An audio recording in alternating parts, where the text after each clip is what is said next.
This is Project UNIFY for June 22nd. Our guest speaker is Elizabeth Laird for the Center for Democracy and Technology. All right, we're officially starting. Welcome everybody. This is great. I'm glad to see everyone here. So we have some new friends with us joining today, and we also have Elizabeth Laird, who's on wave, who's here, who's the main discussant. We'll be talking about the work at the Centers for Democracy and Technology and consent and all the work we're doing there. So I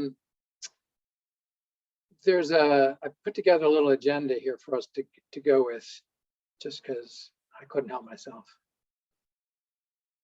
And so, so we have so just for some of the new people on the call, we usually go till about 5:30. Generally, we try to end at 5, but it never happens. So be forewarned, it's hard to leave. So anyway, just some introduction. To go to 5:30 if that's the case, and sometimes that doesn't happen. Well, that's you're right. The extended session. Overtime. Overtime, thank you. Second overtime. So we'll do some intros and some introductions. Some interesting things going on in the background to bring up folks up to date about, and then what's happening with consent. And then within a couple minutes, hopefully we'll just turn the conversation to Elizabeth, and we're going to just ask questions and hopefully get into an interesting conversation around how, ethics, the stuff we sent out about how we're dealing with data, how we're dealing with other people's data and managing within the consent framework. So I might say also Elizabeth was participant with us on the Data Funders Collaborative meeting that we had worked so hard to put together, and yet remain waiting for them to say something more definitive from a while ago, but it was a great exercise. So with that, couple new people on the call here. So generally would just ask you to say hello. If you can turn your camera on so we see you, and just say where you're from and what your interests are, just quickly, so everyone knows who else is joining. So who wants to go? There you go.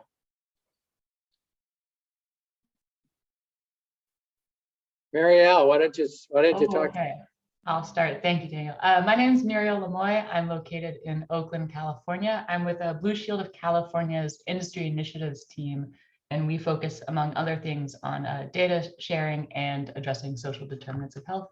Excited to be here. And we talked actually earlier today. I think Muriel wins the prize for jumping on a Wednesday call, maybe.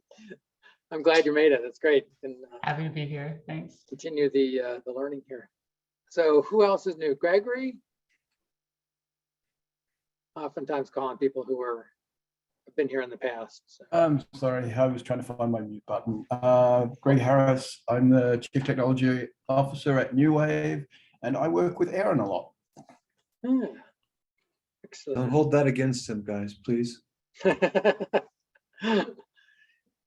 Friend of yours is a friend of ours. Anyone else who's new wants to introduce themselves? Did Shelley already go? I think I see her opening up her mic. From London, Shelley London. Hi, this is Shelley London. Oh, great. Yeah, I'm pleased to be here. I actually am part of Aaron's group with the Gravity Project. That's how I learned of you, and I'm just interested to hear the conversation and see if I can contribute in any way. Great. Nice to meet you guys. Cool, great. As way of welcome, we probably should let the newcomers know that Project UNIFY is a project of the National Interoperability Collaborative. That our mission is to think of us as doing advanced development, trying to identify what standards might be able to meet the needs of interoperability between multiple different information domains that affect the social determinants of health of individuals, families, households, communities.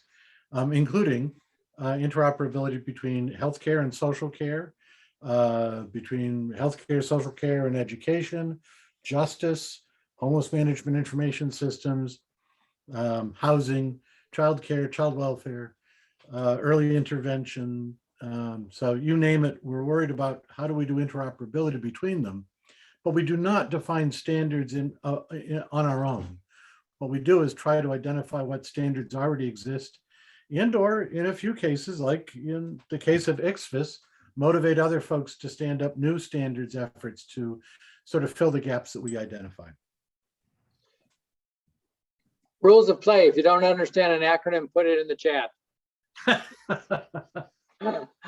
No shame. There's too many acronyms, but I saw eyes glaze over for a minute there, Brian. Just My apologies. what is ICFIS? But Yeah, but how do you even spell it to put it in the chat, Daniel? That's the problem. I think it's a 4-letter word, actually. WFT, I think it's called. Or yeah. Anyway, so thanks, Brian. That was great. So actually, over to you. We talked earlier about kind of just doing an update on things that have not really changed, but just kind of reminder for folks. Actually, there have been a few changes. I'm going to go very, very quickly here. Okay. Hold your questions to the end, or I may not get through this. We've been participating in the National Science Foundation Open Knowledge Network workshop. I hope you appreciate that I didn't use the acronyms there.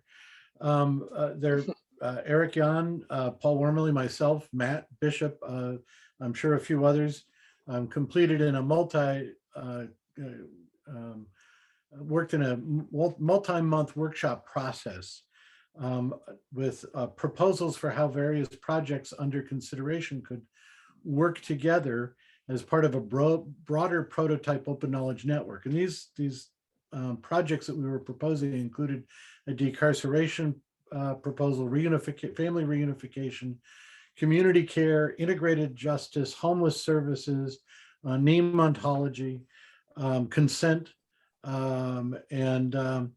we had some great input from a whole bunch of different folks that were participating in this process. More than 100 people participated in the process each month. We've made our final proposals or recommendations to NSF, and they're now under consideration as they finalize their 2023 budget and potentially produce an RFP for funding some subset of those projects.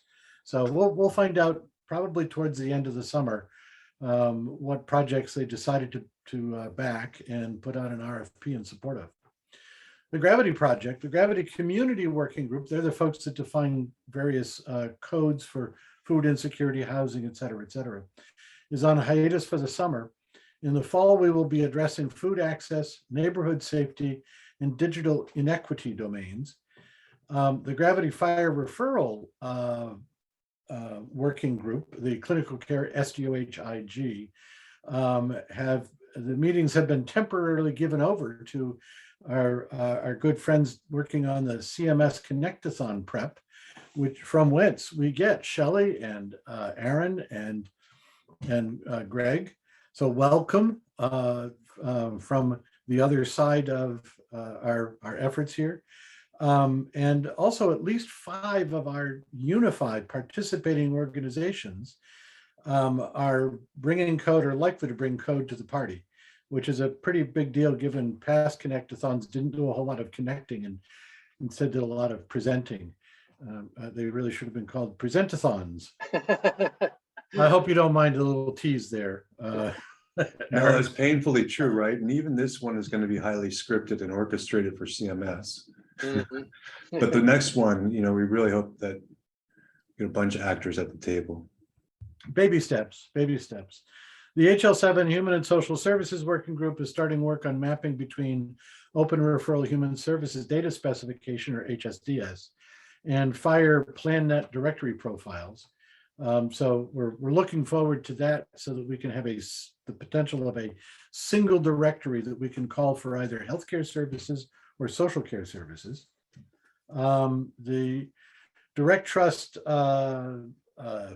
Information Exchange for Human Services, or ICSFIS, which always causes Daniel to twitch a little when I say ICSFIS. So I'll say it again, ICSFIS. The last, at the previous meeting of the consensus body, we had Mohammed Jafari and Dwayne Dakota, formerly of San Diego's LEAP CDS project, gave a demo of the Veterans Administration SDOH interventions with consent that they presented at HIMSS. And today at the consensus body meeting, I gave an overview of the UNIFY Consent Services Architecture Model presentation. I got a lot of interest from folks from the AMA, from OHIP, No2, US Aging, and Direct Trust. So I invited them all to Monday's consent overview meeting, which, you know, Greg, Shelley, and Aaron might be interested in as well, Daniel. Nudge, nudge. I'll mention it. The information exchange subgroup of ICSFIS is starting work on simplified social care referrals feedback to 360X and the clinical care SDOH-IG. We're also looking at social care instant messaging use cases and simplified social care plans. The resource discovery subgroup led by Greg Bloom is addressing additional alignment between HSDS and FHIR, including looking into whether or not the concepts of endpoint practitioner and practitioner role have equivalence over on the social care side of things.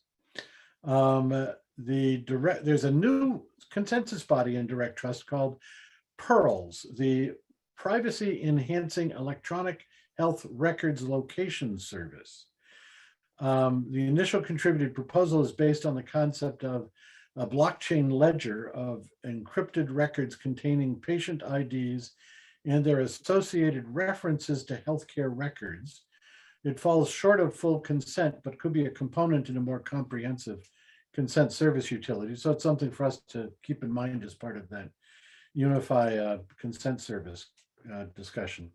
And finally, on Monday, we have a consent service utility overview meeting to which so far 52 plus interested parties have been invited. Now, I think that, Daniel, I think that may now be broaching 60 potential invitees. I hope you don't mind my sharing the wealth. And that is my overview of what's going on out there in the big bad world of standards. How do you retain all that? I don't know, and participate in all those, but it's quite amazing. I take notes. Yes, a critical part of the endeavor, right?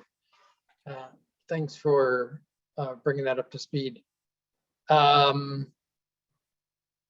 going to ask just quickly before I jump into things. Robbie, I don't know if you're on the call with us. I am. Hi, Daniel. Hello, I'm gonna put you on the spot. Anything going on? I saw that you guys, you want to take a minute and just give us an update on the West Coast and then. Sure, I'm happy to. Yeah, so this is Robbie Franceschini with Blue Path Health out in California, and we help to manage the Connecting for Better Health Coalition, which is really focused around health and, you know, increasingly social care information exchange policy in the state. Muriel and Blue Shield of California, as well as Daniel and other folks who've been plugged into Project UNIFY have been part of our coalition as well. I guess just, you know, right now we're waiting for tomorrow's stakeholder advisory group that the California HHS agency will be hosting. They're going to be giving an overview of some updates they've made to the state's draft data exchange framework, data sharing agreement, and strategy for digital identities, which I think is maybe one of the document that's probably most germane to the conversations you all are having around consent management. The states laid out a draft strategy around creating a statewide person index, as well as looking into different strategies for managing consent. They released draft documents last month and have been filtering through all the public comments that came in on those. So they'll be giving an overview tomorrow of, where they're headed with the final documents. They haven't released any updated drafts yet. So I am kind of anticipating that tomorrow we'll just be getting an overview of where they're headed, and that we'll see final documents by the end of the month when they're due to the state legislature. So I can drop a link in the chat in case folks are interested in tuning into that meeting, as well as our coalition meeting next week, where we'll really dig into what's been proposed by the state, kind of how that lines up with the comments that our coalition submitted as well. Awesome. That's great. I'm really interested in kind of keeping East Coast, West Coast connected in California and New York, given the parallels that are happening. And as you'll hear a little bit, we're making really good, developing a really good working relationship with the Department of Health and the early intervention at the state and the city level, and the Administration for Children's Services. So being able to do stuff at scale across the state and county-driven states like California and New York are really represents just a giant opportunity to learn from each other and build on the successes that are there. So I appreciate that. And I know that Jim St. Clair and others occasionally, sort of pop in on the meetings as well. So I think the more we can stay connected, the better we're going to be, if you know what I mean. Definitely. And I think I think the state's really early in developing their strategy around, patient matching and identification and consent. So, yeah, it's something that we're really interested in tracking too. And I think, there's really good synergy between all the work you're all doing and, creating a proof of concept that, California can really learn from. Right. So that's great. Thanks. So just a couple of quick updates under consent status update that are important here. So on Monday, most of you are probably aware, and if you're not and you're interested in actually hearing or participating, is a first sort of broad scale partner meeting for the consent service utility. So we've been talking with people, obviously New York, New Jersey, Colorado, Hennepin County, San Diego, California, ONC, AWS, Microsoft, Linux Foundation. There's been a lot of individual conversations that have happened, and many more other than that. And so we've been focusing our attention on trying to identify, really the shovel-ready sites that are wanting to do this. Once we get the funding that we need, which is always the ironic part of this. More about that in a bit, but who's actually doing the work and how are we actually moving that forward? And so that's really New York and the Bronx, and that's Hennepin County, who have stepped forward and put out actually a letter of commitment and kind of line things up. But a lot of the other sites, California at the state level and San Diego level, Colorado, New Jersey, are also interested in participating at some time. Anyway, so Monday is an opportunity, just an hour to kind of do an update on where the CSU is. Some of the material will be we've already covered here, but kind of just giving a view of where that's at. So if you want to, if you feel like you should be at that meeting and you're participating in the implementation, because these are really in many ways an implementation meeting, prep meeting, come on down. We're also, and that's actually an important step towards the ONC Discovery Workshop that's now scheduled for Tuesday, August 16th for half a day, with a lot of focus on consent from the ONC, which is terrific. And I'm so glad, I think everybody's really glad that the topic is getting the attention that it needs. Or beginning to get the attention, which I think is terrific, even though it's still very medicalized and very focused on medical information into social. It's muted. Hold on. So that's happening, and we're just starting the planning on that. which is really cool. And we actually have a couple of different sessions in there. In fact, one of the use cases, the way they've designed it, is broken up by age group. And so we're hoping that we'll be focused on the early intervention as one of the discovery use cases that people can get into. And Dr. McCoy is leading that charge. And then there'll be just some discussion around scaling scaling consent, and then also what this work is that's going on. So it's a great forum for folks and lots of opportunity to engage in the discussion, which is great. Alongside of that, and we won't go into this now, but just a quick notification. As I said, one of the things we've been doing is really focusing in on what's the use cases that we want to go do when we get to building the sort of the minimal viable product in the first year. One is early intervention, and then the other one is how it looks like it's housing, and that's being driven in part by where Hennepin housing is healthcare. Kind of initiative is going, and early intervention is something that DOH in New York is quite interested in, and it's starting from education, goes into healthcare, which is awesome, which leads us to the conversation with Elizabeth, and how do we move education information between and back and forth, and that's a really important conversation to have, obviously. And then the last part is really scalability, sustainability. Jim St. Clair, myself, and Christine and Brian and others have been actively, presenting and talking to potential supporters and funders at federal agencies and at philanthropy and anyone who will listen and that has got a checkbook. And it's as per the reference earlier in the day, we're not there yet, but we're on the way.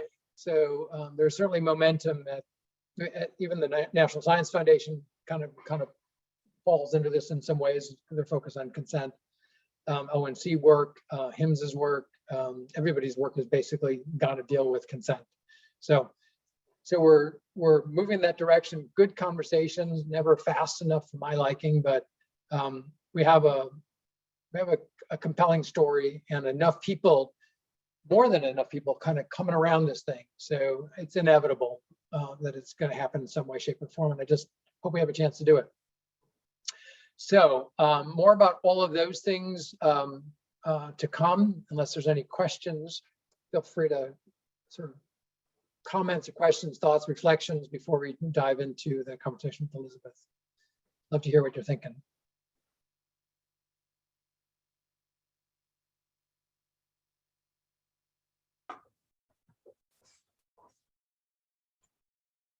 Okay.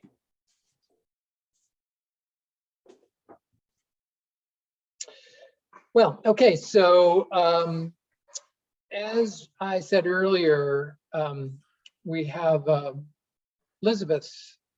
Oh, actually, one more thing before I do that. This just came out today from the de Beaumont Foundation, and it's their long-awaited grant program. So they're making 5 $1 million grants to, as you can read here, to do more data sharing. So I just passing this along, and I hope it's good work in terms of what actually comes out of this stuff. So we can talk more about that at a later date. But for those who are interested, it'll be in the notes, and we can look at seeing if and how that might be applicable to what we're doing in some ways, or other organizations that are involved. But I'm glad to see that they are supporting this anti-racist work. So Elizabeth, welcome to the UNIFY meeting. This has been going on for a couple of years, this call. So it gets a little rowdy at occasion. Sometimes people get quiet, but I'm really glad you're here today. And when we were talking about today's session, I suggested, Elizabeth, that we just kind of have more of a conversation as opposed to just a sort of a presentation. And so she thought that was a good idea as well. So that means that's active participation in this topic. All right, this is an important topic, and it continually comes up in terms of, what are we doing with data? Who's responsible for it? I brought it with me when I came over last. What? Hold on. put yourself on mute if you're, hold on here. I'm gonna meet some folks.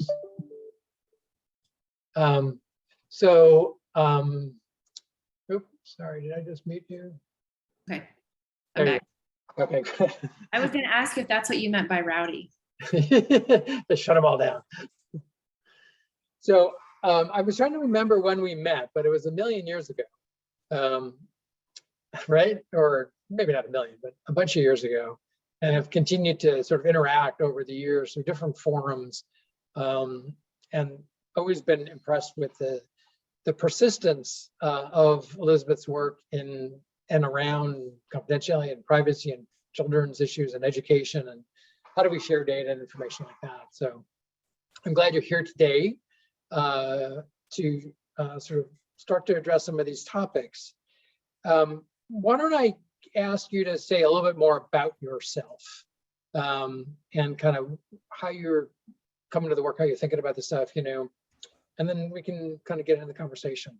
That sounds great. I have some fun facts before we start talking about the work though. So I hope to lead and encourage discussion by sharing not just the work I do, but also a little bit about myself. So I'll start with maybe a fun fact about Daniel and I. So I think we all have those moments in life where something major happened and you'll always remember where you were. So some are less fun, like where you were on January 6th, for example, or 9/11. This one that Daniel and I share, that was actually really fun in that I watched Obama's first inauguration with Daniel. So I was at a meeting at Yale in Connecticut, and we were snowed in, and you know, we had this very packed agenda, and essentially the attendees revolted and said, we have to watch we have to watch the inauguration. And so he wheels in, you know, a TV and accompanied that. It was flexible, which I think says a lot too. Both commitment to the work, but also to commitment to all of us as people, and that this work extends well beyond the conversation that we're having. So I will always remember and associate watching that inauguration with being with Daniel.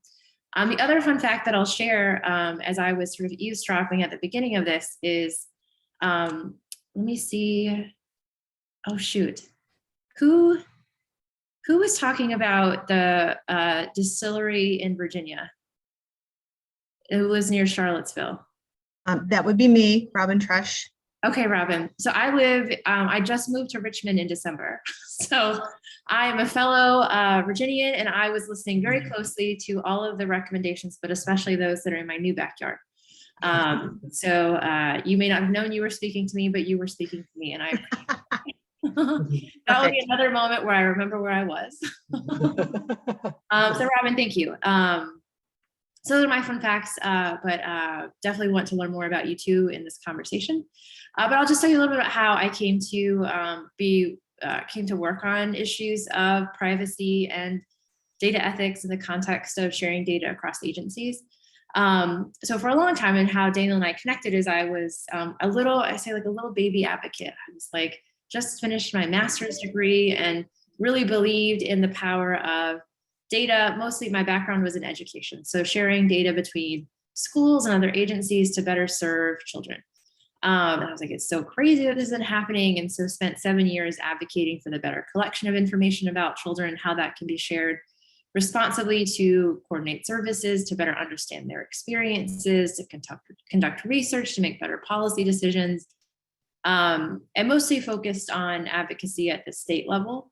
And I was given the opportunity to have a fellowship that took me to actually working in state government. So I went to Louisiana. And while I was there, privacy blew up. And so I don't know how familiar some of y'all would be with the way that privacy just sideswipes the education sector. But there was a lot of progress around collecting data about students, about sharing it. I do this. I'm going to require that this is interactive. So I have a question for y'all, and you can either come off mute or put it in the chat. But one of the things I wanted to just start with is, at least in the education sector, one of the things that I did and found is that a lot of the data sharing that has happened, community members do not know about it. It's all happening between state agencies. They may not be giving consent. They don't have to give consent. But the negative aspect of that is that they are surprised and concerned when they find out their information is being shared and they have no idea. So part of what I did is research, how far back does this data sharing go? So my first pop quiz question, I don't have others, but maybe I'll think of them as I talk, is I would love if folks have ideas about sort of the origin story. It's like the Spider-Man origin story of when data started to be shared, and not just in an ad hoc way, but was really encouraged by the federal government between education and other sectors. Who has a guess of what that program might be? A guess of what the origin story is, the data sharing between the education sector and which sector? Just other sectors, Any other sector? Yeah. I think probably when we started building public schools. Okay. I was going to say race to the top. Okay. Head Start. Okay. Passage of idea. IDEA. Idea. Sorry. That was good. Any other guesses? It hasn't been done yet. Okay, so when I looked back and looked at not just data sharing happening in some kind of ad hoc way, but like literally there being it started off as being encouraging and then it became a mandate, was through the the National School Lunch Program. And so that program, which is administered by USDA, found that one of the main barriers to students receiving access to free or reduced price meals was literally just the qualification. And they thought, what would be awesome is if we have this information here that could be an indication of whether a student might be eligible. So instead of asking families to fill out paperwork, we actually encouraged that then became a requirement against which state agencies are evaluating their effectiveness of administering that program in terms of how much they can automate that eligibility. That goes back to the 80s. And Daniel's been part of these conversations 3 years ago, actually, because it was pre-COVID. I was having, hosting a conversation about sharing data across agencies. And in that, I had some community advocates who were pissed. They were mad that this information was being shared and they didn't know about it. And they said, what we need you to do? We need you to stop that. I'm like, okay, well, we would have to get in our hot tub time machine and go back to teasing our hair and wearing, parachute pants and listening to Madonna, although I still listen to Madonna, to stop it. Like the train has left the station. What has not kept pace with it is always thinking about privacy, thinking about how people have been engaged, having them have some agency in what happens with their data. And so that's been a big focus of the evolution of this work. But when I was in Louisiana and I was working on improving automated data sharing across agencies, in part to expand access to free and reduced price lunches, but also do other things. We had to do it for federal reporting. We had to do it in order to administer certain programs or be able to do reports that the legislature was requiring us to do. But at the same time, there became awareness that the state was doing it. And I just happened to be working in a state at the time. And what happened in Louisiana is they passed the most restrictive student privacy bill in the country, so that if information was shared without parents' consent, the person who shared it could be subject to time in prison, up to 3 years. And so when you think about it, you're talking about teachers and principals and folks who are really just trying to do right by students that are now facing literally criminal penalties up to $10,000 a year in fines. So that was my introduction to privacy. This was nothing I set out to do. I never wanted to do it. When privacy came up, I went the other way because my nature is not to be an agent of no. My nature is to be, yes, like let's figure out how to make data and technology work for students and children and families. So that was my introduction to privacy. It was like, well, this is what happens when people don't trust you. And so I spent 18 months implementing this law and getting yelled at all across the state of Louisiana, being like, why are you imprisoning teachers? I'm like, well, first of all, it's not my law. I'm here to try and make sure that doesn't happen. But I did learn, and I share with you, I'm sure hearing some of your backgrounds, I'm sure you've had similar experiences of what happens when people lose trust. And I think that's really at the heart of the consent utility project that Daniel's talked about the work that I, do in my day-to-day work is, and I think someone said like the technology is it can be hard, but it's still easier. Totally agree. It's the people part that's hard. And part of that is not just within agencies, it's also about folks who are outside of the agencies and the people whose data we want to collect and share. So I then went to DC and also helped them work on privacy issues. Similar story, they had a couple of very public data breaches that were highly preventable, not the sophisticated, state actors, infiltrating systems and finding this one little vulnerability and lingering there for months. It was, in the first case, for those of you who are more technology minded, I think you might kind of smile at this. And I now live in the South, so we'll say bless your heart. But they had someone respond to a FOIA request in a file. And in the same way you would, redact information on a paper document with like literally marking it out, they painted the column that had all of the person identifiable information in it black. But all the data, okay, so I see, so yeah, so all the data is still there. And so all the reporter is a reporter too, by the way, BuzzFeed. All the BuzzFeed reporter had to do was remove the formatting, and boom, we have a data breach with tens of thousands of student records. Less than a year later, something similar happened where someone was very busy responding to a request, posted a file on a website and didn't see that the tab that had all the student level data was still in there. In that case, it was on students with disabilities that are being served by multiple agencies, and boom, we had a data breach on a public website with all that information. So I went in and helped them sort of shore up their privacy protections, but my whole MO in this has always been, and it's because at my heart I truly believe in data technology, is this is a yes and, not an either or. It's yes, we need to share data, we need to find better ways to coordinate services, make government work better for people, and we have to protect their privacy and dignity in the process. So that's my sort of my own origin story of how I came to these issues. And so a little less than 4 years ago, you can tell this was when I first started, so my hair is much longer now. I probably look a little more tired. But I joined the Center for Democracy and Technology 4 years ago to stand up a project to focus on helping public agencies use data and technology responsibly and protect people's privacy and do so in ethical ways. And so Daniel and I got reconnected because there's a ton of work happening around data sharing. And I know that I don't know. I suspect, this group is really conspiring to figure out how do we break down those barriers, which is really good. And there's still a lot of barriers out there. And yet that enthusiasm for sharing data has still way outpaced how we think about respecting people's rights in that process. And I don't mean legal rights. I'm not a lawyer. I don't know if there are lawyers, so no offense. I care about not breaking law, obviously, but I really care about making sure that communities are bought in, that they believe in what government's doing for them, they have a seat at the table. And so that's really the work that we focus on now. I guess maybe I'm glad that we're remote, so you can't like throw real tomatoes at me, although there's probably a tomato emoji that you can put in your screen. But we as an organization actually evolved to be pretty critical of consent, in that it can be really difficult to give someone meaningful consent. In other words, consent that is informed, they have full information, it's not coerced. We're not saying, you have to give your consent to this, otherwise you can't receive this other really important thing that we know you'll have to say yes to.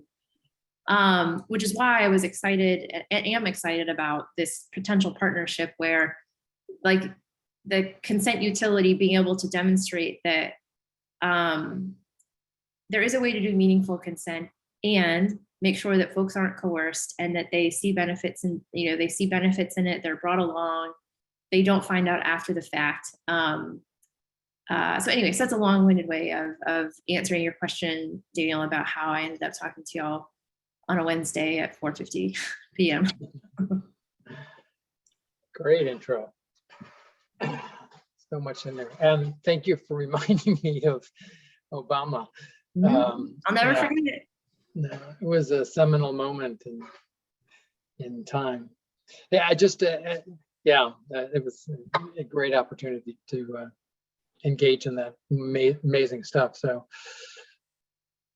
So I got some questions, but I hope and would love to hear, people's thoughts and reactions and responses, because you kind of laid it out in terms of both and that need to happen. And there's challenges with that, right? Obviously, there's plenty of challenges. So I'm going to stop talking for a second and see who wants to put something in the. Paul, you were saying something in the chat here about sustaining trust in the midst. You want to elaborate? Is that a statement or? Well, even the term social cohesion, we don't really have really good idea of how that evolves. But clearly our ability to meet the social determinants of health neighborhood by neighborhood are going to be dependent on what communities do about their level of social cohesion. And how exactly could that be done over time? There really isn't any kind of mantra to even think about that. But how neighborhoods function ultimately is the answer to all this, I think, at some level. I just threw a link into the chat. This is one of the things that Daniel and I reconnected on. And it's about community engagement. And I think there's part of what we wanted to talk about too is cohesion is important. It's also important to remember that not everybody has the same views. Communities aren't a monolith, and it's really important to have a wide table and make sure that as we're having these conversations, we're not just listening to the loudest voices in the room who could either be really pro this or really anti, but make space. And part of public agencies' jobs are to, if you want to do this responsibly, one core pillar in doing that is engaging communities. And part of that means meaningful community engagement, not just telling them what you're going to do, but really having a two-way conversation about it, and that you've thought about who are the perspectives we most need to engage, and you have ways to reach them. And so that's part of what Daniel and I worked on, along with a number of other folks, and just dropped the link to some of that guidance in the chat.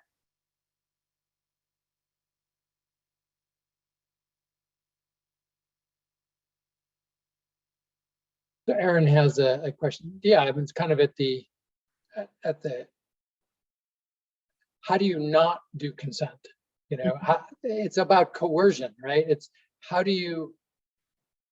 I've been describing what we're doing here as solving a hard problem, or trying to solve a hard problem.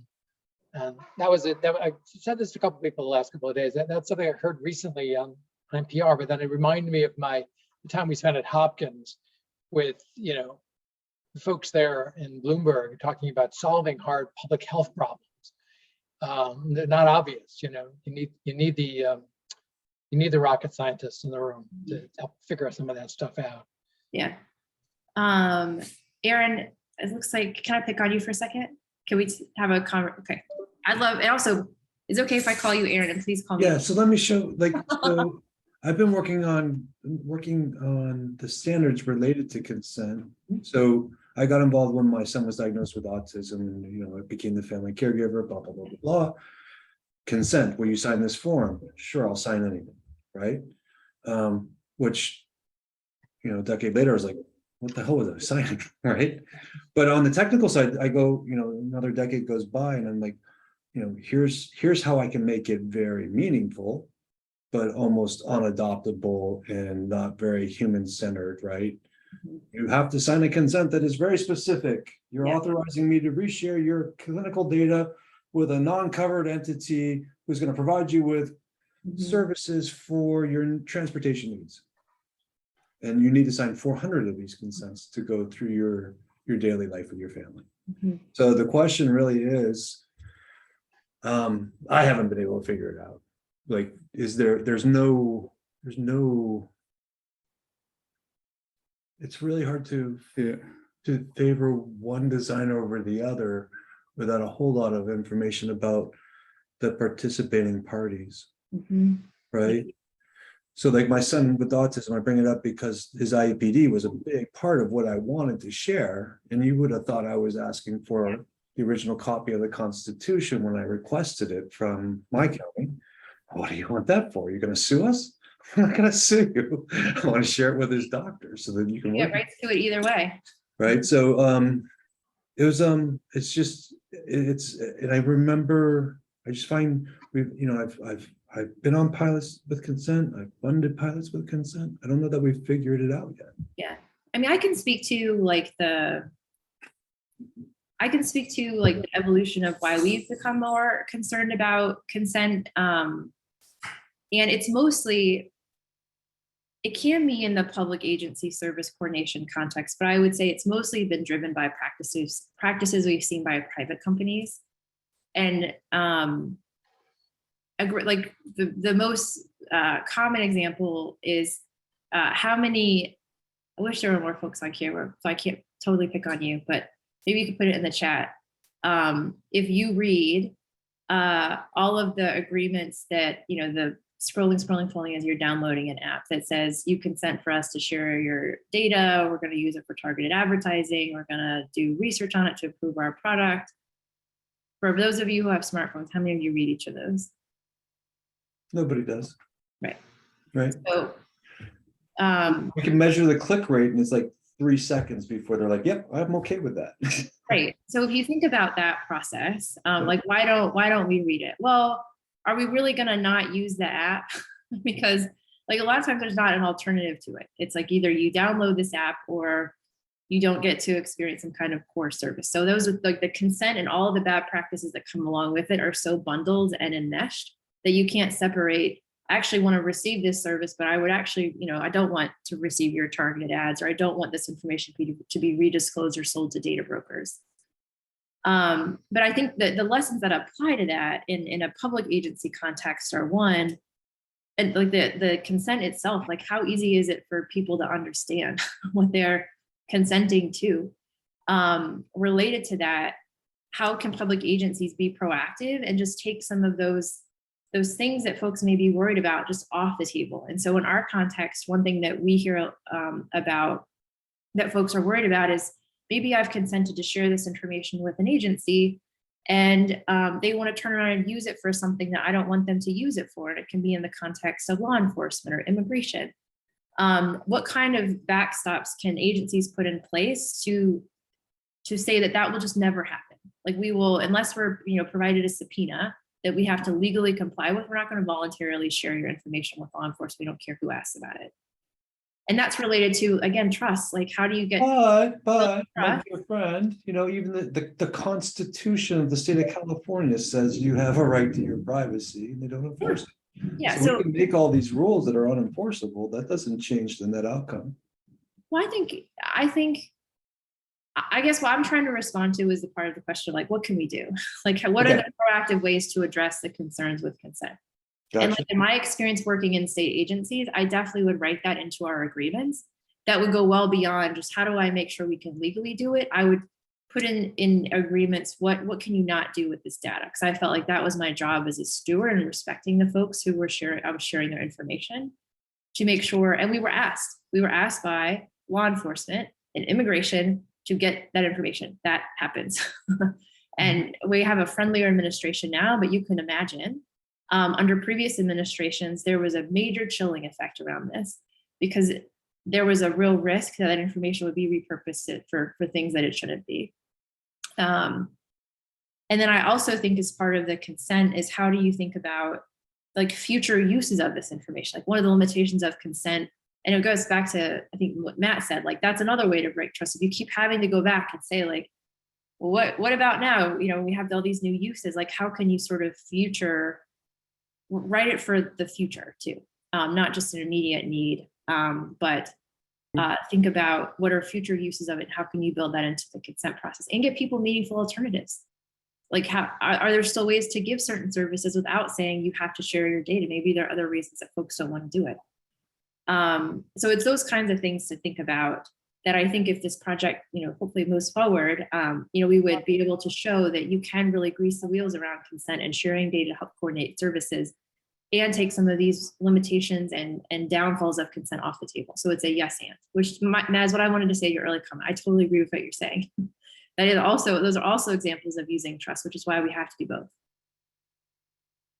So I don't want to If I see that Robin has her hand up, Robin, you should go before me again. Thank you. Thank you for that. So in a previous life, Elizabeth, I've spent a lot of times establishing school-based mental health clinics. I'm not doing that today, so this topic really resonates with some things that I certainly have had to work through in the past with a variety of administrators and boards and superintendents and so forth. But what I'm wondering about is if you're following the gun legislation that's in Congress right now, there is a big bucket of money that's really intended to go to funding some school programs. So I'm wondering if your entity is taking a look at what the implications of that will be, especially being tethered to what that money is really about and what's driving it. Yeah. If it's okay, this is gonna go outside the lane of consent. So Daniel, you can reel me in.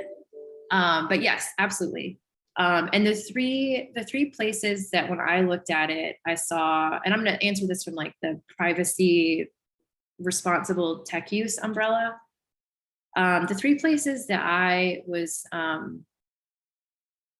we're looking at, one is, so to your point about the funding, one of the, at least in the framework, it talks about early identification of someone who might perpetrate a act of mass violence. And one of the issues with that is that we don't have research that shows, these events, silver lining, are still like relatively statistically rare, although they're very high profile. So we don't actually know or have research to identify who may do this. So you're essentially putting money behind asking school officials to profile kids. And what we've seen this play out in Florida, for example, and this is an example of bad data sharing, and why it's important to engage communities, is in law, it was required that they build a statewide repository that includes data from education, social services, foster care, juvenile justice, so public social media data. And they were going to create basically profiles of all of these students. At any point, someone could look in and say, oh, Elizabeth is a foster child. So and do with that what you will. They're just going to stigmatize the kids. Also, 3 years ago, she had this interaction with law enforcement. And so you create these profiles for people who don't actually know how they're going to use it. So I think one of our concerns is by saying, you're not setting up schools to be successful. You're saying we're going to give them money so that they can identify students early on, because there's just not research to suggest that. The second one is around hardening schools. You see like these visitor management systems that will use facial recognition technology that's unproven and doesn't work on young students and doesn't work on students of color or adults of color. And so those systems are biased. So you're going to inject that whole industry with more funding. And then the third one is around background checks and accessing juvenile justice records. And so there's definitely privacy issues around that, who's getting to check it, and expanding, that whole group of students to another level of information access that they currently wouldn't have. I think on those issues, I don't know, I think we'd like to see the funding go toward programs like yours and not toward unproven technology or ways that will actually violate students' rights. So if we do advocacy, that's what we'll do. But it's still very early and we haven't actually seen a draft bill, but from the framework, those are the three things that stand out. I appreciate your comments. Thank you. Yeah. Aaron, did you want to follow up?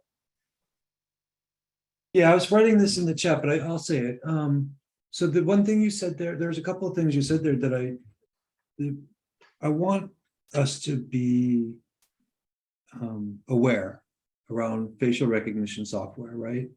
Facial recognition software that we have today is biased because of the sample data used to train what's in the market.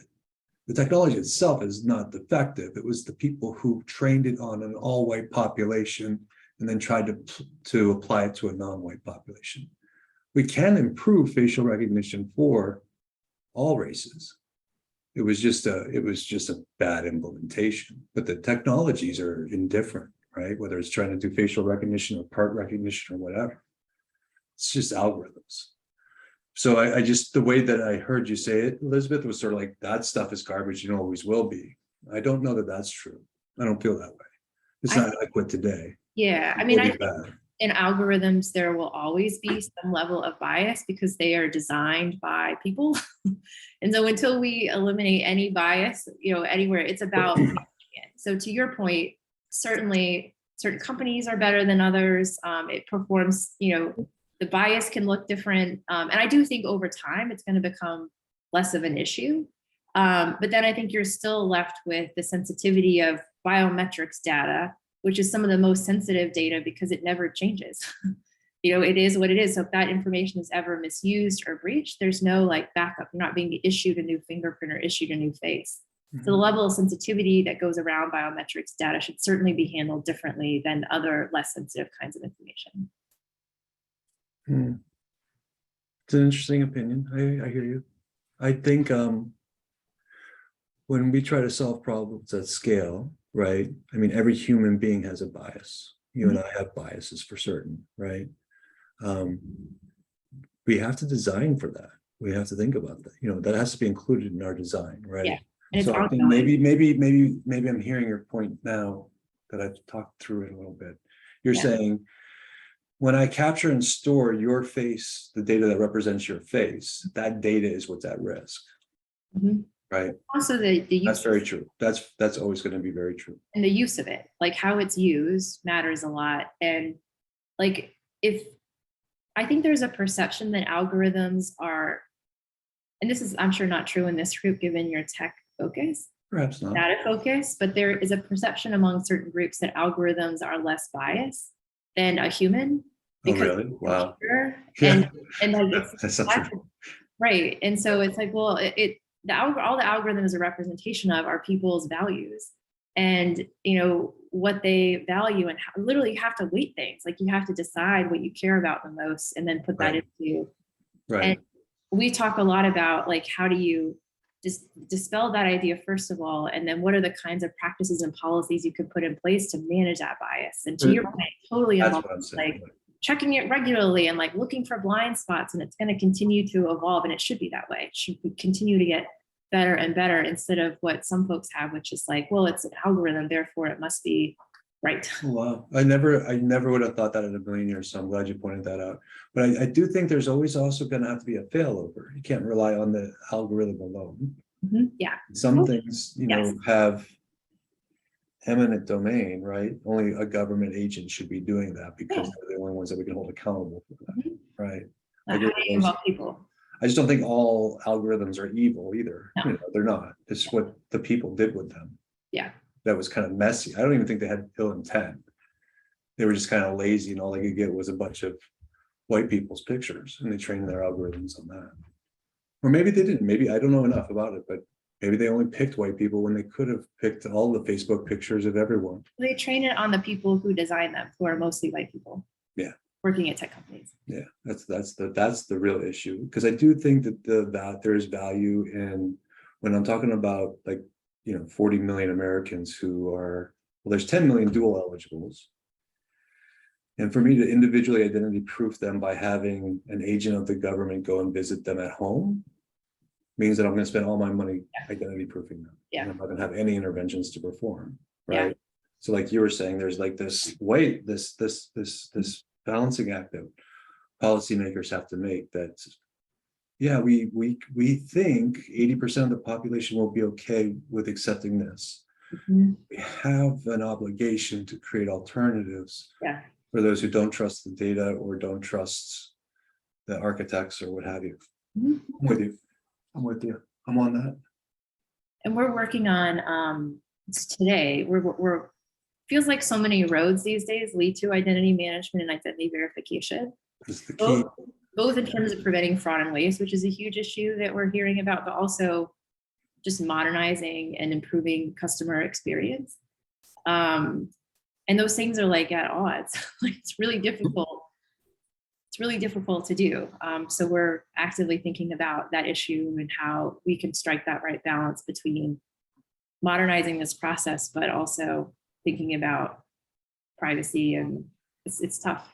Is it Elizabeth, is it possible that I saw you had some kind of post on your website on kind of a response to all of the horrible things that are going on at Facebook, you know, and, you know, the threat to our democracy and misinformation, and obviously identifying kind of bad actors and bots and, you know, the KGB, right? Like, comes back to identity management, and then a lot of this other consent stuff that, you know, Stewards of Change is focusing on comes back to identity management. Do you think, like, is anything that you're proposing in the regulation in your paper, for example, could it kind of solve the both problems on the identity level, even though there's obviously they're different issues, but there's a common identity theme that needs to be solved? Yeah. I don't know which paper you're referring to. I can say from this project, the problem of, and I'll say so there's identity management, which has different phases, right? Like there's the actual issuance of the identity, there's verifying the identity, and then there's the maintenance of the identity, and there's some nuance in there too. I think what I hear sometimes folks, and I would put myself in this camp, we use verification and management interchangeably, and oftentimes we need verification. So how do we make sure you are who you say you are so that we can give you this service, or we can give you this funding, or we can coordinate this service? And it's going to be very relevant to consent. I don't think that we have solved it. I think the main technologies we're seeing to try and modernize it is data sharing is one of them. And the other one is what we're talking about in terms of biometrics information. So there are some companies that are saying, you know, we can do this through facial recognition or other ways. So I think other sectors are probably further along than we are in the public space. But I do think it's, as we do more electronically that we used to do, like when I was in state agencies, identity verification meant you would drive to our state office and show us your ID. And you're like, oh, I live 500 miles away. Okay, no problem. Just scan it and email it to us. Like that's what we were doing. Like that is like so bad for so many reasons. But like modernizing it, there's just, you know, I think there's so much potential there and improving the customer experience. And at the same time, I don't think we've cracked it. And we met for an hour today about it. I know we haven't figured it out yet. So if others have, or if there's good examples of it, I would love to know what those are. Unfortunately, I don't think Jim is on the phone with us around. He's got a really interesting perspective on sovereign identity. And having just come back from the EU, the European Social Network, where GDPRP is being grappled with around individual identity. Don't forget, they've got an identity number for everybody. You know, it's so yeah. That's another different question. It's not giving the ID isn't hard. It's proving later that you are the person who got the ID. You know what I mean? That's what I'm saying. Like there's, and depending on how the ID was given, it can make the verification easier or harder. You know what I mean? I do, but I'm thinking in Pareto terms. I'm thinking of actually, you know, 90-10 or 95-5. Most people, in my experience, most people actually expect government to be sharing information. There's actually an astonishment. I've heard this directly from people. Yeah. And in focus groups and stuff, like you're not sharing that information. Like, why did I give it to you 5 times? Just, this is insane. So that I always feel like I want to balance out the question or the topic to those people who recognize. I mean, look, so much of our data is out there already. I mean, there's that other argument, which is we're known. All of our data is owned by somebody else already. You know, all our pictures are taken. Much of our biometrics, I believe, are probably, you know, and if you've submitted to 23andMe, you know, forget about it. I haven't. Aside from the credit card company, you know, right, exactly. But aside from the credit card companies and everybody, it's like there's an argument that says identity is kind of, you got to pull your head out of the sand because we're known. If somebody wants to know you, you're knowable generally. But from a practical perspective of somebody who is in a community who is trying to do the right thing and trying to get the services which make it so freaking hard to get services because everybody's got a different form and they want to do it in a different way in a different time frame. That just even sort of go through that process with stuff like an ID, like I got a driver's license, I can write it down 40 times, right? Improving that process just a little bit, right? To say, how do we help you share that information? And how do we give you the rights to share that information? That's the communication conversation that we've talked about, you and I, but we've also talked about in the group as well, which is from the consumer perspective, we can do that better, right? We know we can measure whether or not people feel coerced, right? I think we can know that. I think we can measure for understandability, whether or not different people and different socioeconomic groups and different educational levels can understand what we're saying. And so the algorithms can be adjusted for that in terms of the level of understanding for what is the consent actually, how do you write that and how do you test against that? Yeah. Having worked in consumer packaged goods for many years, I used to joke that we knew more about the Jell-O consumer in Dayton, Ohio than anybody else knew about anything technological. You can just really slice and dice information about people so well and understand their capabilities and their understanding of what's being asked of them. Yeah, and actually like data sharing is part of the solution to identity management. Meaning like one of the ways that you can help verify who you are is so like one example we did in DC, we had a data sharing agreement with our tax agency. And so one of the ways that you could expedite your enrollment process is if as part of that, you could supply information that would be on your taxes that presumably only you would know. And then we could facilitate that data matching. And so then we'd save you paperwork. And so one of the ways we identified, we would verify who you were was actually through data sharing with another agency, which presumably only you would have that information.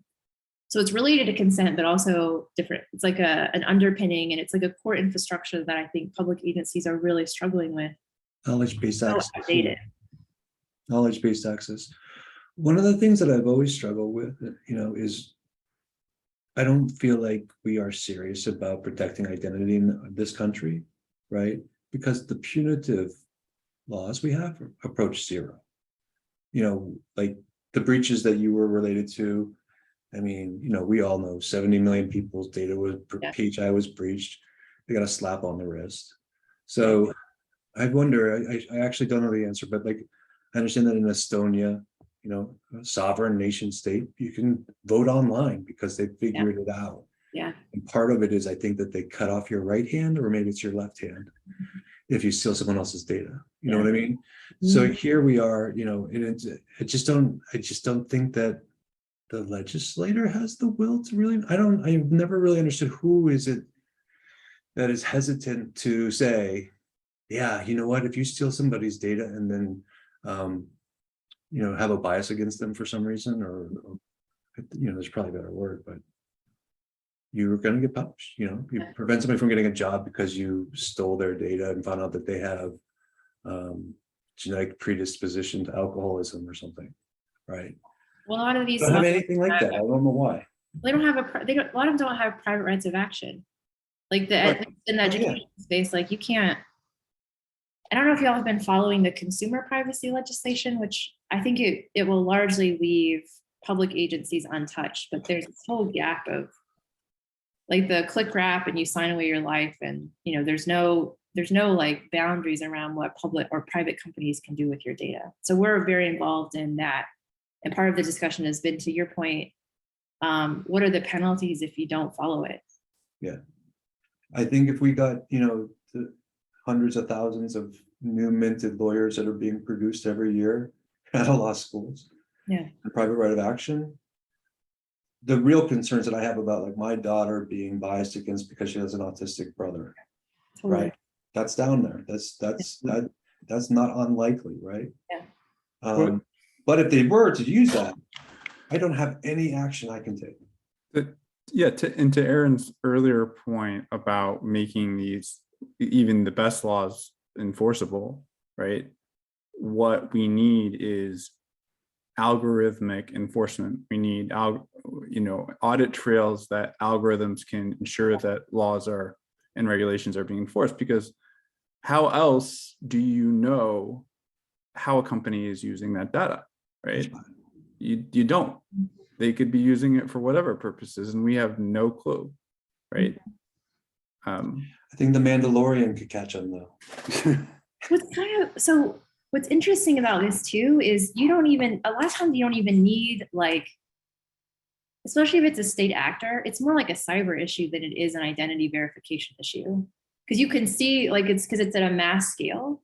If you're looking and auditing what's happening, or if you see someone being able to file an application in an unusually fast time, like, you could use that information to track folks down. So it's not always, like, sometimes we jump to this like really invasive solution when you may have the data you need to get it down. Yeah, I was more thinking of like the private sector examples, like Facebook's use of our data, where you were talking about how it is completely unregulated and you would want to put forward regulations on how it's being used. But, you know, I'm less worried about that. And I mean, a quick story about having bad laws. A friend of mine's on SSI, a disability, is severe depression, and he was being underpaid for many months, and so they issued him compensation of $3,000 payment, saying, "Oops, you made a mistake."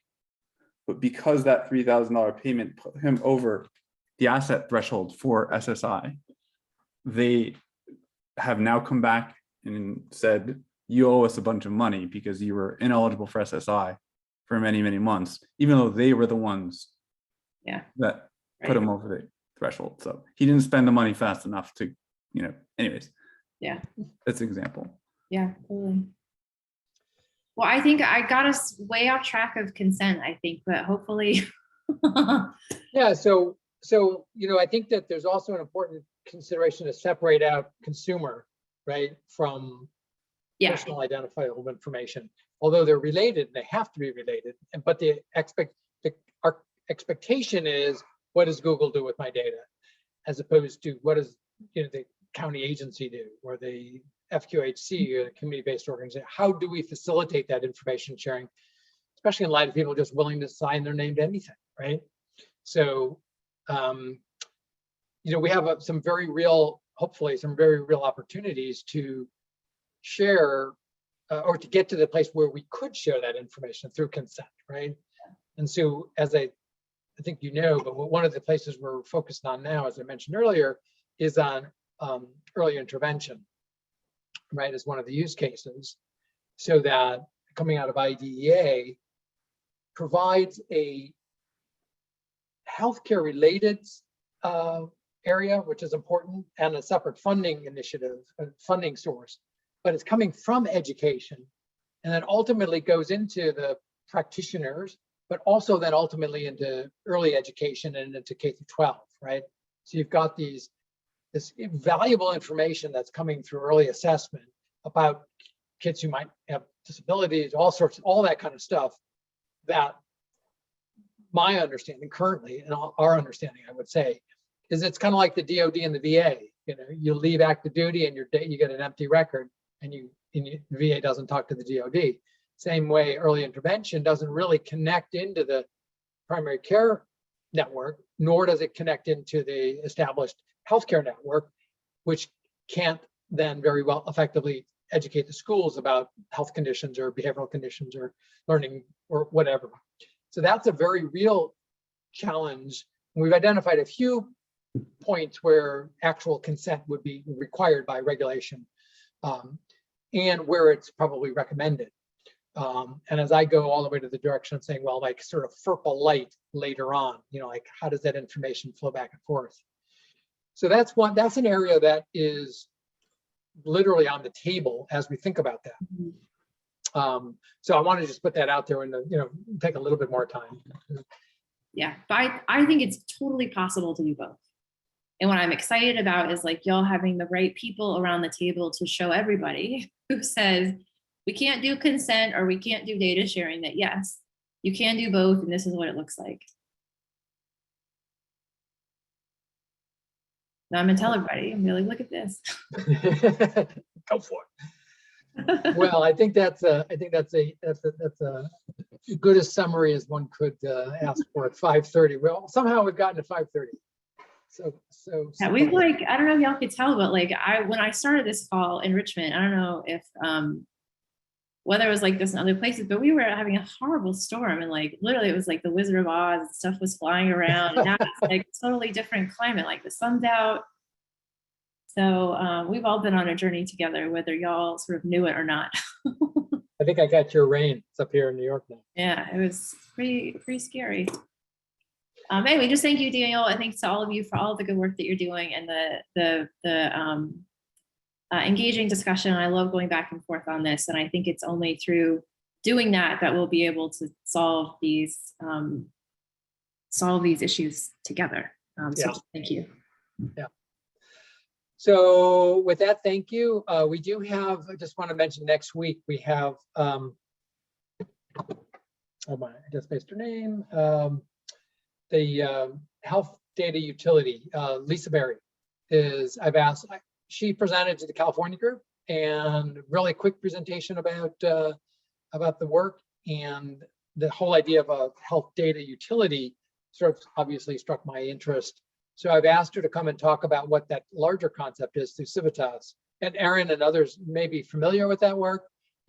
I'm a little confused about what we're doing and how it aligns or doesn't align, or it seems like it should if you have utility in both names. So, well, yeah, what she's really onto, right, is the notion of, creating a utility commission to pay for, health information sharing. Okay. Right. So if you're going to offer a consent service, you would make it publicly available to end users. They would pay some fee based on, their metered use plus a 5% margin or whatever the commission allowed you to have. Yeah. I think that's what, when she talks, that's what she shares. Well, it'll be great to hear that. I'm just to kind of understand what's going on with that, because one of the things that's important on the consent utility is the sustainability in the financial That's model. right. Yeah. Nothing, there's no good works without good income. Right. And as a last word, I'd say is I was at the APHSA conference last weekend, presentation by the state systems, the CMS state systems guy, Ed Dolly. And we got into a good conversation about consent and how consent ought to be part of 1115 waivers and about Medicaid 90/10 reimbursability. And he said, sounds right to me. So, so we're going to continue to push in that direction, because that would be the logical place, is just build it into the infrastructure in a state system. Yeah, I agree. I agree 100%. I agree 100%.